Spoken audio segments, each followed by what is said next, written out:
нашамандиро вабои аср ном мебаранд. Дар қатори терроризм ва экстремизм инзуроти номатлуб имрӯз ҷомеаи ҷаҳонро ба ташвиш овардааст.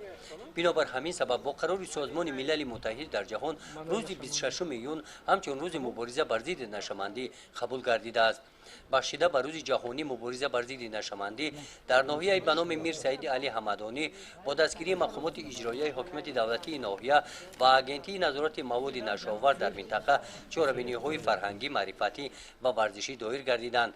оиди пешгирии нашамандӣ, наврасон дар мавзӯи оқибатҳои нашамандӣ, тақдири шикаста, марги бемаҳал, иншои навиштаи худро ба озмун пешниҳод намуданд.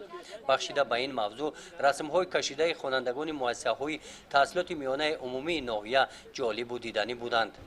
иштироки фаъолонаи наврасон дар ин чорабинӣ бозгӯи он аст ки оиди нашамандӣ ва оқибати он онҳо иттилои хуб доранд. аз номи мақомоти иҷроияи ҳокимияти давлатии ноҳия барои иншои беҳтарин, расми беҳтарин ва иштироки фаъолона дар викторина ба ғолибон ифтихорномаҳо тақдим карда шуданд. дар қисмати фарҳангии чорабинӣ ки бо иштироки аҳли ҷамоатчигии ноҳия доир гардид, оиди мавзӯи нашамандӣ ва пешгирии он саҳнаҳои ҷолиб пешниҳод шуда ба иштирокчиён варақаҳои тарғиботӣ тақсим карда шуданд. гузориши хоҷа Назриев Худойназар Зуҳуров аз ноҳияи ба номи Мир Саиди Али Ҳамадонӣ барои барномаи иттилоотии Навид.